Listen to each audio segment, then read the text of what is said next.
You're listening to the Flourish Mindset, where we talk to entrepreneurs and discover their successes, their failures, and their secrets to winning at business. Hi, everybody. Welcome to our first official podcast with our first interviewee, Ashley. Hey, guys. So Ashley has been so kind to come and join me today. Ashley is, I wouldn't say a serial entrepreneur, but she's a wise investor and a wise entrepreneur. She's been doing it since she was in college with your first cleaning company. What was the name of your cleaning company, Ashley? West Fargo Cleaning Company. Awesome. And you sold that not too long ago and have dove into a couple different new projects. Can you tell me a little bit about those, Ash? Yes. So we sold our cleaning company at the end of last year, so 2021.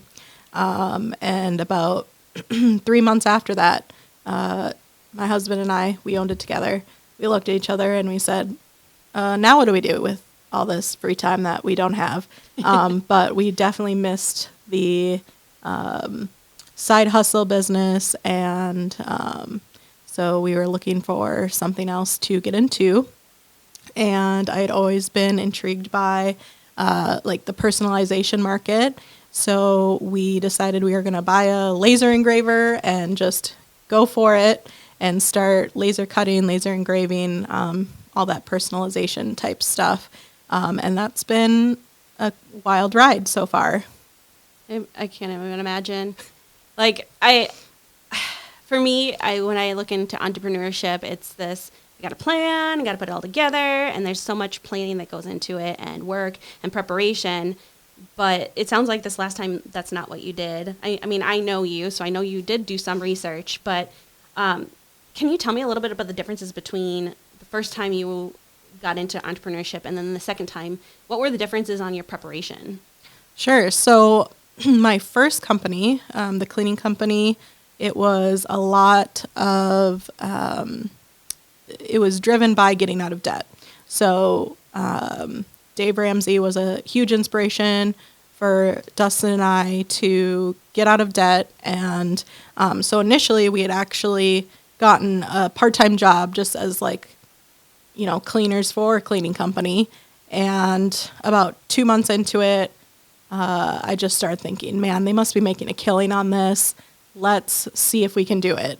And so throughout the next few months, I was doing research on anything and everything. I'd never owned a company before. I didn't particularly love cleaning, but it was just something that I knew could help get us out of debt. So the first thing was type into Google how to start a cleaning company, and it kind of just snowballed from there on everything that we had to do. And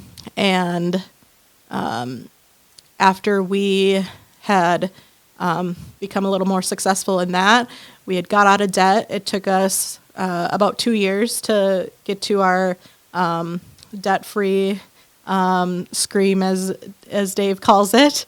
And we were able to pay off over $100,000 in 2 years. That's amazing. Yes, so it was pretty awesome. And after we got out of debt, we realized how much we actually hated cleaning. Me too. So and that's my own house. Exactly. I know, me too. So we decided, hey, we hit our goal. We got out of debt. Let's see if we can sell this thing. We have a lot of clients built up, and we want to make sure they're taken care of after we're done. So let's find someone who's already doing it. Let's sell our company and kind of just enjoy our family. When we started it, we didn't have any kids, and then by the time we sold, we had 2. So it was kind of crazy, and we just enjoyed our family for a couple months, and then then you go in again. Okay.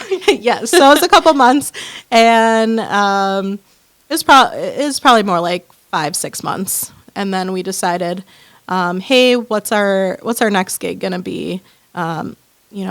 We just love working together, and we work together pretty well. So we just wanted to find the next thing that we could do on our own that could potentially pull in something full time. Both of Dustin and I, we work full-time jobs, like, as you know, obviously. So we were trying to find something that, hey, could this be something we could do full-time? And if not one thing, maybe it's 2, 3, 4 things. And so that's when we kind of did a little more research on different things that are out there, and laser engraving was one that really intrigued me. That one was not the kind of same jump in, how can I make money type decision. It was more like, hey, let's buy a laser engraver and let's just see if it works. So it was definitely 2 different mindsets going into the second company. The first one was very intentional, how to make money. The second one was, hey, I really want to learn a new thing, and I think this could potentially make a lot of money. I think that's really interesting because I think a lot of people, and you kind of alluded to a little bit, but when they prepare to get into entrepreneurship, they think it's going to take all of their time, potentially not be able to work another job, so they feel like they have to have all this funding backed up ahead of time just to pay for their expenses while they're getting up and running. They might not have an office ahead of time, and they need to have staff, but it doesn't have to be that crazy. It can be as simple as Googling it, working out of your own home to start with, and doing it part-time, and then letting it expand from there, right? Yeah, absolutely. So with both companies, we didn't have a space. We just worked out of our house or our garage. With the cleaning company, we had a lot of supplies and whatever. We used our own vehicles. So everything was like very, very minimal spending in terms of, like, with the cleaning company. All we started with we put in $600, and it was, we bought a vacuum and cleaning supplies, and we registered our name with the state of North Dakota, and then that was basically all of our setup costs was like $600, and we didn't put a penny more into it after that. It was all coming from the income we were making, is how we were expanding. So, that was very minimal when you consider, starting a business. How are you going to make that much money? We were at our good months, we were pulling in probably like $5-6 grand a month profit. And those were great. They weren't sustainable for 2 people who are working full time. And also doing a side gig, but it is nice if it's your evening thing, just your side thing, one person, maybe 2. And it's totally extra doable. Like, people thought we were crazy because we did all of our spare time we were putting into the cleaning, and I still remember when we were really getting busy, we would go to our job, 8 to 5, whatever. We would come home, eat dinner, and we'd be out from like 6 until 10. And we would do that, 3 or 4 nights a week. And then we were working like all days on the weekends. And people are just like, what are you doing? And so I think the biggest thing people need to, recognize is you can do it. And it doesn't have to cost a lot of your money. And it might cost a little of your time, but it's definitely worth it. Like, we learned so much along the way. Do you think it helped you become a little bit more brave in your next decisions with entrepreneurship? Knowing that you could take the steps and knowing the steps in the past to get you there? Yeah, I definitely think that learning as we went with the cleaning company and just kind of thinking like worst case scenario, what's going to happen?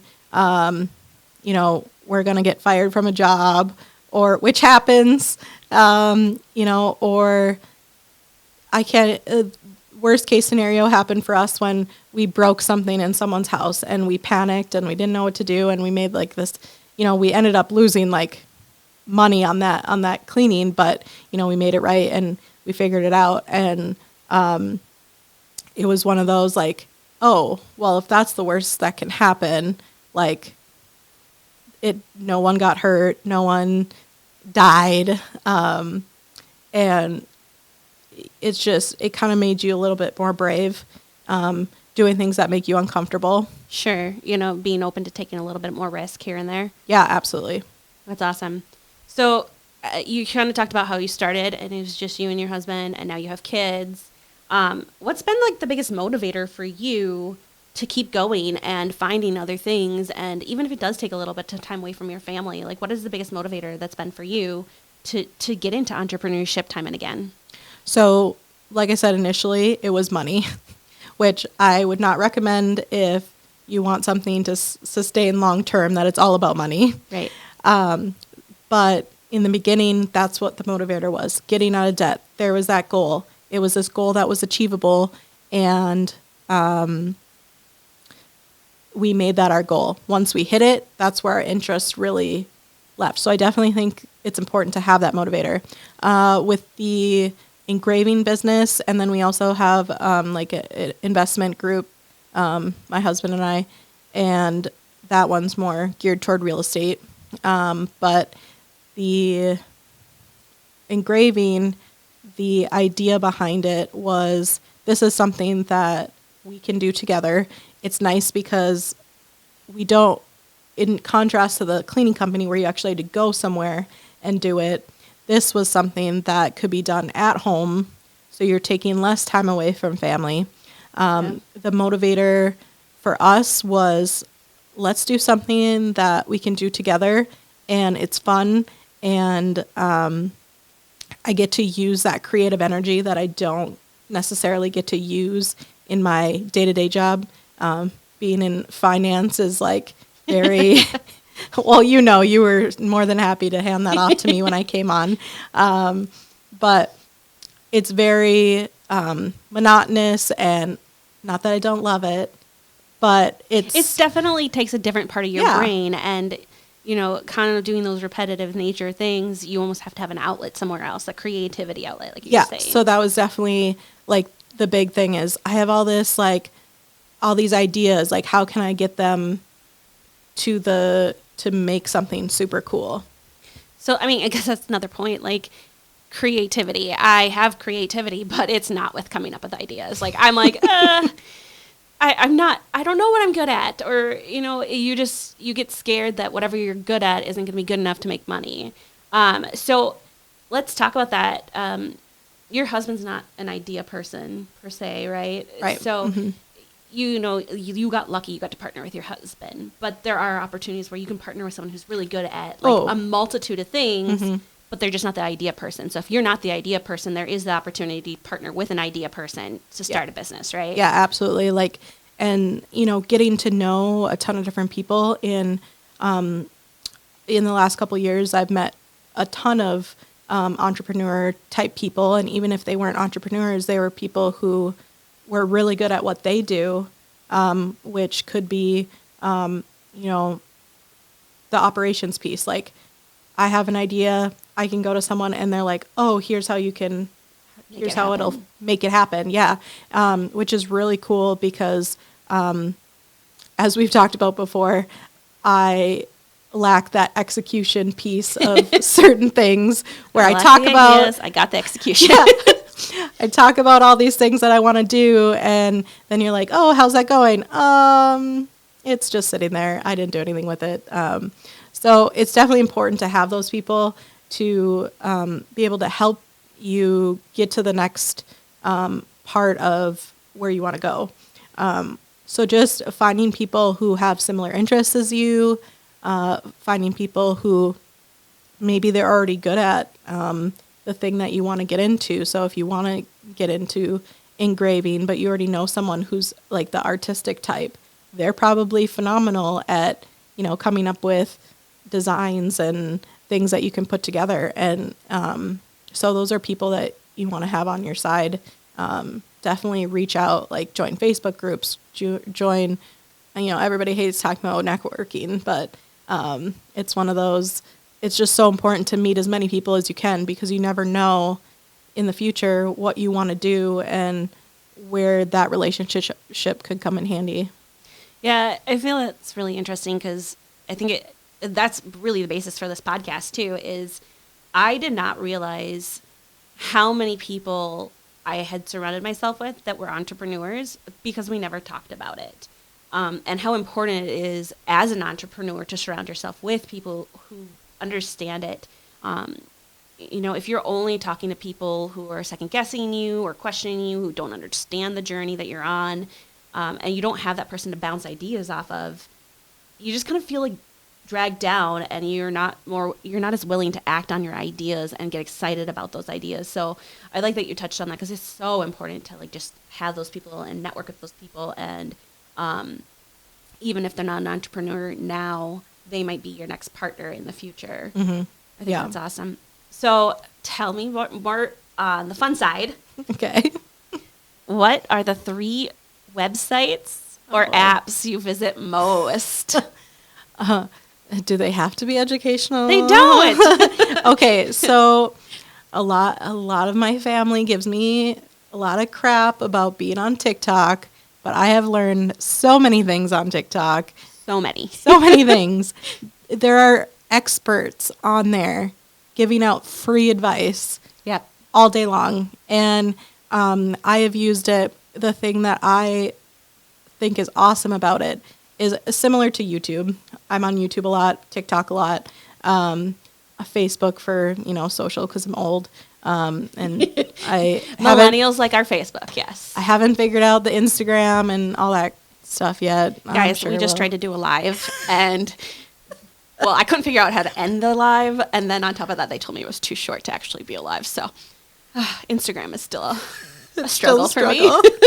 Yeah, so I mean, those are like my main ones that I find information from. Yeah. And never be afraid of not knowing something, because go on TikTok, go on YouTube. I've learned so many things that aren't even related to business, just how to fix a drain that's not working. YouTube, come on guys, you can do it. I believe in you. But TikTok, just recently, for the engraving company, I'm trying to figure out how to take pictures of my products without looking like I don't know what I'm doing, because I don't. And you can literally type in, either to YouTube or TikTok and just product photography, and they show you exactly what to do. And it's oh, I'll just do that and it'll be amazing. I haven't tried it yet, so I'll let you know. But there's just a plethora of information, and TikTok's nice because the videos are so short that you kind of get that quick information, and then if you want to delve into it more, then you can hop onto YouTube or whatever. Problem is, it sucks you in, right? So it's sure. You gotta be mindful of just stopping and all right, I'm only gonna watch this one video, or I'm gonna watch these few videos surrounding it, and then just be able to stop. Yep. Sometimes that's not possible. I definitely have that. If I'm looking for something specific, I go in, I watch 5 or 6 videos, and I go off. Yep. If I'm just laying in bed at night and I'm not sleeping yet, then it's just for fun. Right. So it's okay. Honestly, I'll be laying in bed, watching TikToks, and I'll send something to my husband, and then I'll hear him laugh from 3 rooms over. And I'm just yes, I got him to laugh. But yes, my husband, he is not on TikTok and he refuses to join, which is fine. I send him all the good ones anyway. But he's on Twitter, so we'll literally be laying in bed together. He's on Twitter, I'm on TikTok, and we'll just be here, watch this. Oh, you got to see this. And we're just back and forth, showing each other these funny things, and it's ridiculous. But yeah, I love that. But at the same time, it's never been easier to learn something, to pick up a new skill or hobby, or to find your network, right? Like you said, to finding the other people that are just as excited about that hobby or skill right there, at your fingertips. So entrepreneurship used to be this thing where you had to go to the library and research, and you had to call all of these people to find out if things were possible. And now it's literally you could type in, is this possible? And there will be 1,500 websites and 2,500 YouTube videos on that one topic telling you if it's possible and how many other people are interested in that and how much money you'll make and how many searches per Google they have every year or day even. Mm-hmm. So it's, people kind of laugh at TikTok and YouTube, but at the same time, it is such a powerful tool in our society today, and really gauging the importance on or the interest in something that you're talking about. Yeah, absolutely. And just, just with laser engraving, like I said, the product photography, I've troubleshooted so many issues with my actual laser, where I will literally type in, my laser type, and what the problem is, and stuff pops up either from like the manufacturer's website or like just regular people who have like figured out this problem before me. Don't work harder, work smarter. Let's, get to the answer quicker. And if people have already done it, why not? Right? There's a really popular saying in real estate. It's the R&D, rip off and duplicate. Oh, because yep. like why reinvent the wheel when you can just rip it off and duplicate it from someone else? There's so many skilled people out there, and they don't mind sharing their expertise and their knowledge so that you don't have to be the expert. You just need to be awesome enough to have people be interested in whatever you're creating. And most of the people that I have run into, and I'm sure you'll see the same thing, is most people want to share what they're doing. Absolutely. They want to tell people, here's how I did it. Here's how you can do it. Like, I tell people all the time, whether they want to hear it or not, that you can get out of debt if you want, and I can show exactly how to do it. But you have to put in the work. And I think that's kind of what separates sometimes. It scares people a lot. Yeah. I mean, you've been awesome. Like, Ashley and I have worked together, what is it, like going on 4 years now. Yep. Mm-hmm. And you've helped so many people and put together so many, like, budgets. And budget's a scary word, I know. But, like, you've put together financial plans for people to help them succeed and get out of debt or put money aside to be an investment. I know something that kind of scares me a little bit is the word budget, but it doesn't have to be scary. It's literally just saying this is how much I'm going to spend a month, and it doesn't need to be restricted if you don't need to have it restricted. And it just depends on what you want to put towards your entrepreneurship in the future. Mm-hmm. Okay, we talked about media. What about books? Tell me your favorite book. Yes. Okay. So I've been getting into, by your request, getting on Audible because I just didn't have time. I'm addicted to Audible. Every drive I have a book playing. Yeah. So I've been able to like read more books lately. But I think one really good one that I think everybody should read is Rich Dad Poor Dad. Absolutely. Yep. So if you haven't, do it. It's such a quick read, too. It's a very short book. And if you get the Audible book, it's even shorter read because you don't have to read it. Yep. You just listen to it on your drive-in to work and to lunch and back home. Listen to it while you're doing laundry, in the shower, whatever. Like, it's a really good one just to kind of like get you thinking more about, like, everybody always tells you, oh, you get really good grades in school and then you go to college and you pick this job, pick what you're going to do for the rest of your life in those 4 years somehow. And then you get a good job. You're only going to ever be interested in one thing your entire life. And, well, let's say it doesn't make you a lot of money. You're just in trouble for the rest of your life. Exactly. And so, like, Rich Dad Poor Dad really kind of changes your mindset on, sure, you can do that. A lot of people do. And it works for a lot of people. But that's not how you become rich or wealthy. I mean, everybody has their own idea of success. But it depends on the life you want to live. And Rich Dad Poor Dad, awesome book. And then the other book that I really like was The 4 Hour Work Week. Yeah.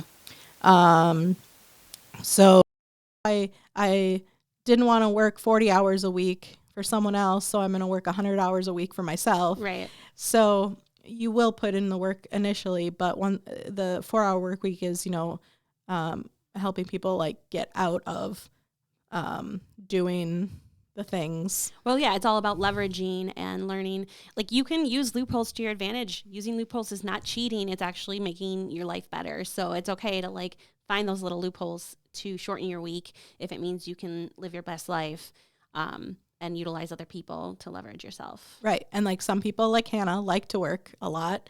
I don't. Weird. I like to work on things I like. Yeah, exactly. And I'm similar too. Like I would work, 100 hours a week on something that I actually really like, but not forever. So There's a point where, all right, now my priorities have changed. For me, it was kind of having a family and realizing like, man, these guys are a lot of work. Like, who would have thought kids would have been a lot of work? No one warned me. Especially when you had that second one in there. 2 is definitely harder than 1, but Especially at the toddler stage. oh yeah. Yep. Do not recommend. No, I'm just kidding. Do what you want. Kids are amazing though. They surprise me every single day, but yes, they're a lot of work. Yeah. So it's important to leverage things and so that you have that time. And I think that's part of it. Entrepreneurship can take all of your time and energy, but it can also be leveraged. And like in your examples, like it's not even taking your full time or your full energy. You're able to work your work week because you have a certain income that you want to bring in. And then you're able to spend time with your family and your kids and friends. And then in the evenings and your off time, you're able to do these other businesses. And like you talked a little bit, very briefly about like your investment company, but investing in real estate is really important too, because it's more of a passive piece. Like you don't need to be doing all the work yourself. You can get a property manager, or you can go in with a group of people and you share the burden of the property management. And it's more of a passive thing. And even let's say there is a crash, as long as like it's passive money that you have in there and you're prepared to maybe put in a couple thousand over the course of a year or two as things, are tough, in the end, the way that the market rides, like you're gonna make money on that property a couple years down the road. Yeah, absolutely. And obviously that goes into you shouldn't invest in things that you don't understand. Absolutely. And 5-6 years ago, I wouldn't have invested in real estate because I didn't get it. Since I've been, I had been in the real estate business, but not on the level that I am now. And so now understanding how it works, it's a lot easier to pull the trigger on those things. Yeah. So that is one thing I will say, and I'll say a lot of good things about the Brandenburg crew. But Brandenburg crew has really provided me an opportunity to surround myself, and Derek Brandenburg, which he'll be on one of the podcasts one of these days if I can get him away from other things, other projects. But it's provided me, well, one, the opportunity to sit in a room with, 5, 10 entrepreneurs at a time easily, or just look over and see 3 entrepreneurs. But it's also helped me understand money in a better way, helped me better understand real estate and investing and the importance of creating passive income and creating other investment opportunities so that I don't have to work till I'm 90 years old. And the way the world's working, it might happen. Who knows? You would like it. Okay. Hey. But I don't have to, right? And I think the important piece is, even if you are working crazy hours like I do sometimes, and you probably too, if your family sees and your kids see how passionate you are about the thing that you're working on and that you really care about, and it's not something it's a burden, that leads to such a powerful piece in your children, because it learns that hard work isn't always necessarily a burden. It could be exciting, and it leads them to understand the importance of being passionate about what they choose to do in their lives. And no longer do they need to go to school just to make good grades, to get a good job, to make a lot of money. It's work hard and do what you want to do. And it doesn't have to be a certain formula or a certain standard anymore. Yeah, I totally wish someone would have said, hey, you don't have to go to college. Like, you can just start a company. You mean you don't need to start your like adult life with $40,000 to $50,000 of debt? Me, it was 70, but but yeah, like I have a younger sister. She's 12 years younger than me. So right now she's in college, and she was just talking to me the other day about how like she doesn't know what she wants to do, and she's like very upset about it. And having me and 2 other older sisters, we're just like, don't worry about it. Like, I still want to know what I want to be when I grow up. Right. Who said you grew up at any certain age? Yeah, exactly. So I'm like, don't waste your money in school if you don't know that that's what you want to do. Like, if you 100% know, like, I want to be a doctor, like, do it, like, be a doctor. Right. But she's just not sure what she wants to do. And I don't think that anybody should just go to school just to go to school. Like, take a few years off, just work, maybe you can start something. Right. Just do something that you enjoy, and then your passions will come out in what you're doing, and you'll be able to either start a company or decide, oh yeah, I really like this. Let's go to school for that or whatever.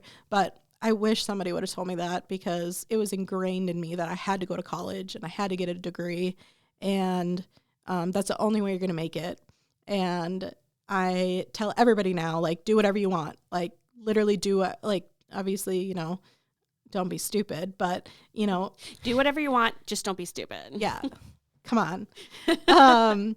But like, I'm going to encourage my kids to do whatever. And right. that's another thing that I'm kind of like hoping to kind of get out of this entrepreneurial journey, is showing my girls that, you can do it. And I think there's a whole nother layer of like women in business right. that we've definitely covered before. But I have 2 girls, so just showing them like you can do it. And there's a lot of people who are willing to help you get there. And you don't have to, like, if they want to be, a diesel mechanic or, something that's maybe not traditionally a woman job. Right, a female role. Yeah, like, do it. Right. Like, if you want to be, the president, let's get you there. How are we going to get you there? Or if you want to be a stay-at-home mom and be with your family, but you want to bring in a little extra income here and there. Exactly. Yeah, let's teach you about side hustles, and let's talk about how we can help you feel confident in staying at home, but still feeling like, you're not trapped or anything like that. And I'm not saying stay-at-home moms feel trapped, because I have so many friends and family that are stay-at-home moms and they absolutely love it. But sometimes it's difficult to have a family on one salary. And if you can help support that and keep the opportunity to be with your kids, cool. Yep. But like you said, like, I have a degree. I'm never going to use my degree. It's great that I have it, I guess. But it was what I wanted to be when I was 13 years old. Right. And I worked towards it for that, 10 years. Mm-hmm. And it's not necessary. And I just wish that it hadn't taken to me until I was almost 30 to realize that, like, there's other routes. And now, my kids are a little bit older, and we talk regularly about the grades at school. It's one piece of your world, and grades don't necessarily even dictate how smart you are. It's just how well you're able to learn that type of material in that type of setting. And all I really truly care about when it comes down to it is how hard you tried. And if you gave it your best and you gave it your all and you were open-minded, then that's a completely different story than somebody who just says, I don't get this and I'm going to give up. Mm-hmm. Because when you're an adult and you're in business in general, or if you want to become an entrepreneur, you're gonna need to keep being willing to try hard. Oh yeah. And yes, you'll fail from time to time, but it's the not giving up right away, right? Yeah, absolutely. So, yeah. Is there anything important that you feel like my listeners should hear? Or any advice you want to give them? Oh, all my advice. Tell them right there. Hey guys. I think the biggest thing is just keep coming up with ideas. I constantly keep a list on my phone. I have a Trello board. I'm a little crazy, but I have all these lists of like ideas. I'm out like shopping and I think of something. I keep these lists, and then at a time when I have maybe, 5-10 minutes to do a little research, I look into, is this something that could be a business? Or, hey, this would be a really good product. I think we need this, and look into it. Oh, it already exists. Or, oh, maybe it's not that cool.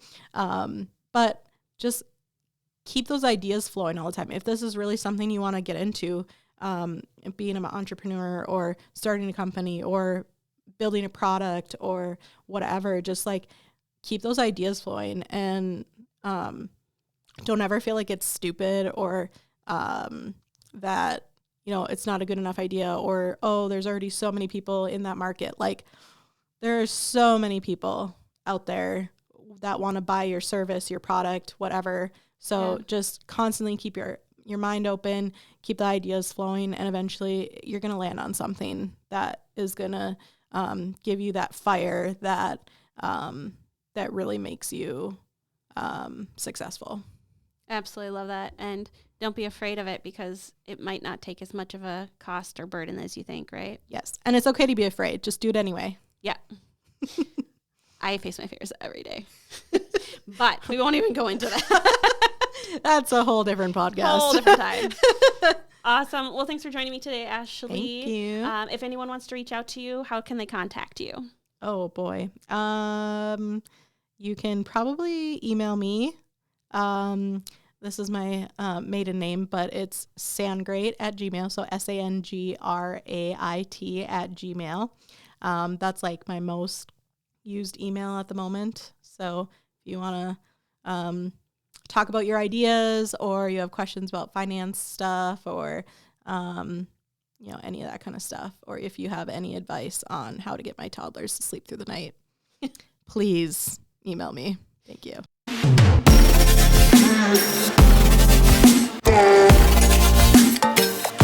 You've been listening to the Flourish Mindset. Don't forget to subscribe and follow so you don't miss a single episode.